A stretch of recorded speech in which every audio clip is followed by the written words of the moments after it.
হরে Krishna viewers, প্রপাত কিচেনে আপনাদের স্বাগতম। আপনাদের সাথে আছি আমি লীলারানী তুঙ্গবিদ্যা দেবী দাসী। আজ পরমেশ্বর ভগবান শ্রীকৃষ্ণের শুভ আবির্ভাব তিথি অর্থাৎ জন্মাষ্টমী। জন্মাষ্টমী উপলক্ষে প্রপাত কিচেনের পক্ষ থেকে আপনাদের সবাইকে জানাই কৃষ্ণপ্রীতি ও শুভেচ্ছা। জন্মাষ্টমীর পরের দিন নন্দোৎসব হয়ে থাকে এবং জন্মাষ্টমীর পরের দিন স্কন প্রতিষ্ঠাতা আচার্য শিল অভয়চরণারবিন্দ ভক্তি বেদান্ত স্বামী প্রভুপাদের শুভ আবির্ভাব তিথি। প্রভুপাদের শুভ আবির্ভাব তিথি উপলক্ষে প্রপাত কিচেনের পক্ষ থেকে আপনাদের সবাইকে জানাই আন্তরিক কৃষ্ণপ্রীতি ও শুভেচ্ছা।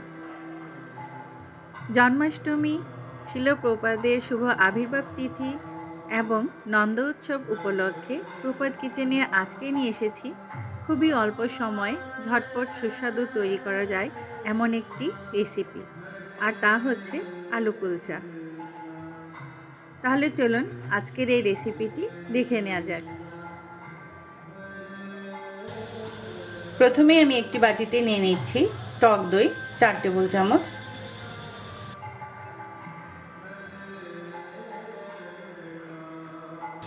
এখন দিয়ে দিচ্ছি হাফ চা চামচ বেকিং সোডা। ভালোভাবে মিশিয়ে নিচ্ছি।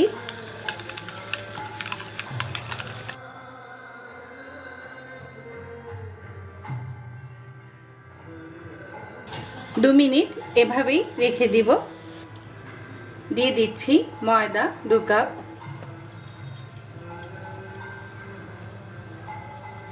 দিয়ে দিচ্ছি চিনি হাফ টেবিল চামচ, স্বাদ মতো নুন। সবগুলো উপকরণ ভালোভাবে মিশিয়ে নিচ্ছি। আপনারা চাইলে এখানে গুঁড়ো চিনিও ব্যবহার করতে পারেন।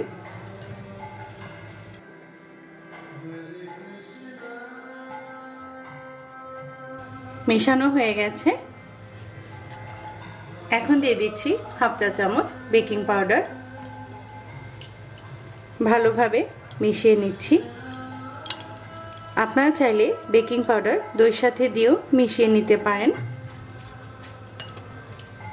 এখন দিয়ে দিচ্ছি 1 চা চামচ তেল। বেকিং সোডা ও টক দই যেটা রেখে দিয়েছিলাম আগে মিশিয়ে, এখন অ্যাড করে নিচ্ছি ময়দার সাথে। এখন ভালোভাবে মেখে নিচ্ছি।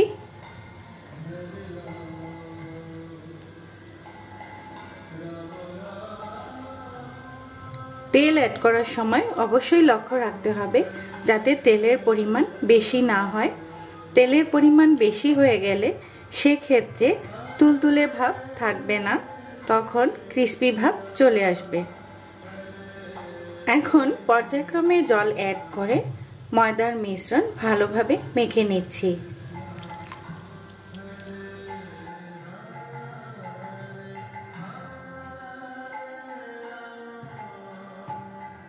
এটা নরম ডো হবে, শক্ত ডো হবে না। অনেক সময় ময়দায় জল অ্যাড করতে গিয়ে জলের পরিমাণটা বেশি হয়ে যায়। যদি আপনারা মনে করেন যে জল বেশি হয়ে গিয়েছে, সেক্ষেত্রে সামান্য পরিমাণ ময়দা ছিটিয়ে দিয়ে অথবা সামান্য পরিমাণ তেল হাতে লাগিয়ে নিয়ে মেখে নিলে আর হাতে ময়দা লেগে যাবে না। আমার মিশ্রণে জলের সঠিক পরিমাণ হয়েছে, সেজন্য আমার হাতে লেগে যাচ্ছে না। এভাবে 6 থেকে 7 মিনিট ভালোভাবে মথে নেব। ভালোভাবে মাখা হয়ে গিয়েছে। এখন ঢাকা দিয়ে 10 থেকে 15 মিনিটের জন্য রেখে দিচ্ছি। এখন আমি ছোট সাইজের 5টি সিদ্ধ আলু গ্রেট করে নিচ্ছি। আপনারা ম্যাশ করেও নিয়ে নিতে পারেন।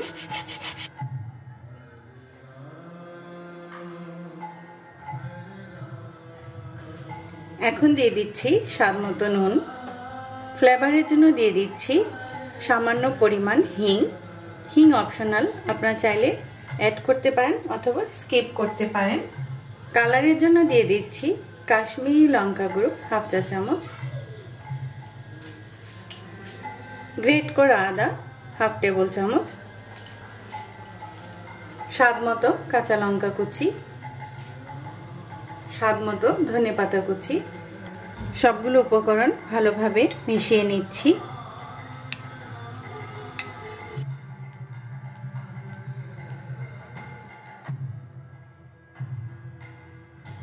আজকে আপনাদের সাথে আমার একটি আনন্দ শেয়ার করছি। গত 21শে অগস্ট শিল জয়পতাকা স্বামী গুরু মহারাজের বিশেষ কৃপা আমি লাভ করেছি। আপনাদের সবার ভালোবাসা এবং প্রার্থনায় আমি গত 21শে অগস্ট শিল জয়পতাকা স্বামী গুরু মহারাজের কাছ থেকে ব্রাহ্মণ দীক্ষা লাভ করেছি। আপনারা সবাই আমার জন্য প্রার্থনা করবেন যাতে আমি আমার এই নতুন জীবনের গুরু দায়িত্ব পালন করতে পারি। আমি চেষ্টা করেছি যাতে শিল প্রপাদের জন্য আপনারা খুবই অল্প সময়ে স্বাস্থ্যকর ও মুখরোচক কিছু তৈরি করে প্রপাতকে ভোগ নিবেদন করতে পারেন।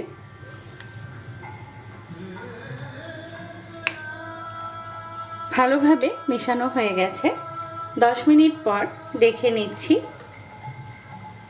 সময় স্বল্পতার জন্য আমি বেশিক্ষণ রাখতে পারিনি, কিন্তু আপনারা অবশ্যই চেষ্টা করবেন 40 থেকে 50 মিনিট অবশ্যই ঢাকা দিয়ে রেস্টে রেখে দিতে। ডো তৈরি হয়ে গিয়েছে। এখন সামান্য পরিমাণ ময়দা ছড়িয়ে দিচ্ছি। এখন মিশ্রণ এভাবে লম্বালম্বিভাবে একটু বেলে নিচ্ছি হাত দিয়ে। এখন এরকম বড় বড় অংশ হাতে নিয়ে নিচ্ছি।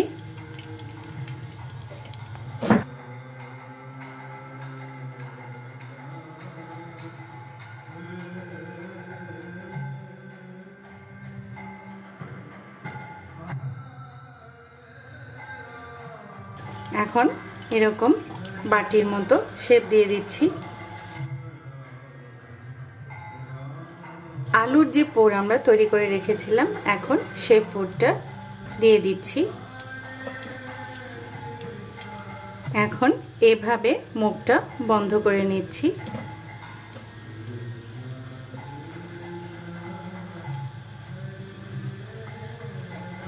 এভাবে মুখটা বন্ধ করে নিলে ভিতরের পুর বেরিয়ে যাওয়ার আর কোনো সম্ভাবনাই থাকবে না।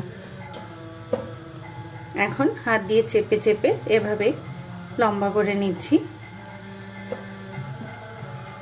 আপনারা চাইলে গোল শেপও দিয়ে নিতে পারেন।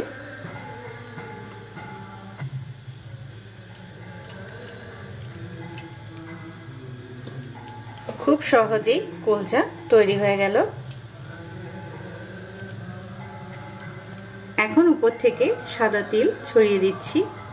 আপনারা কালার করতে চাইলে সাদা তিলের পাশাপাশি কালো রঙের তিলও ব্যবহার করতে পারেন। যদি ঝাল খেতে পছন্দ করেন তাহলে উপর থেকে রেড চিলি ফ্লেক্স পাউডার ছড়িয়ে দিবেন।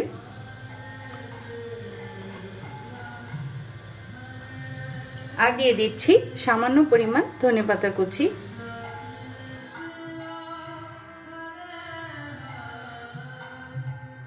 এখন হালকা করে বেলুন দিয়ে চাপ দিয়ে দিচ্ছি। তৈরি হয়ে গেল রেস্টুরেন্ট স্টাইলের আলু কুলচা।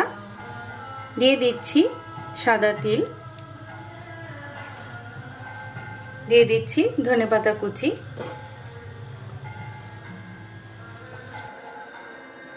বেলে নিচ্ছি।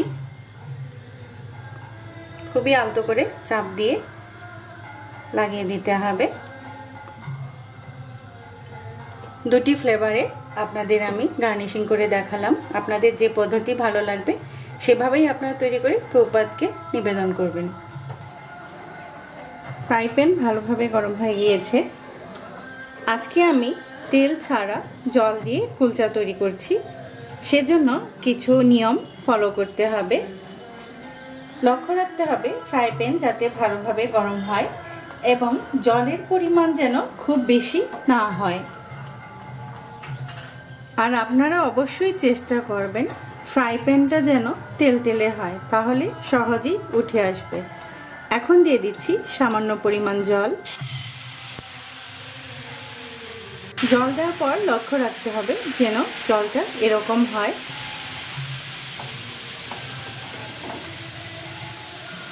এখন তৈরি করা কুলচা জলের উপর দিয়ে দিচ্ছি। ঢাকা দিয়ে দিচ্ছি। লং দিয়ে মুখটা আটকে দিচ্ছি যাতে ভিতরের তাপটা বাইরে বেরিয়ে না আসে, এবং হাই ফ্লেমে জল শুকিয়ে যাওয়া পর্যন্ত রান্না করে নিচ্ছি। জল যখন প্রায় শুকিয়ে আসবে তখন গ্যাস ফ্লেম মাঝারি আঁচে দিয়ে দিতে হবে। ঢাকা সরিয়ে নিচ্ছি। দেখুন কুলচা কত ফুলে উঠেছে। এখন উপর দিয়ে সামান্য পরিমাণ ঘি ব্রাশ করে দিচ্ছি।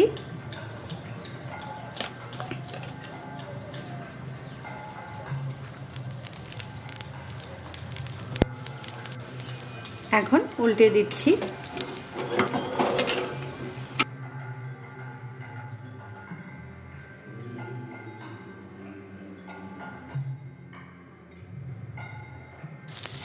অপর পাশেও ঘি লাগিয়ে দিচ্ছি।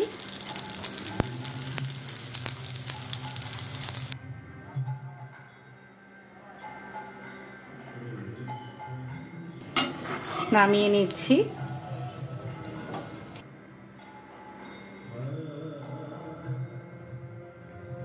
তৈরি হয়ে গেল কুলচা। আমি একইভাবে আরেকটি ভেজে নিচ্ছি। খুব সহজেই তৈরি হয়ে গেল রেস্টুরেন্ট স্টাইল কুলচা। এখন নামিয়ে নিচ্ছি। খুব সহজেই তৈরি হয়ে গেল আলু কুলচা।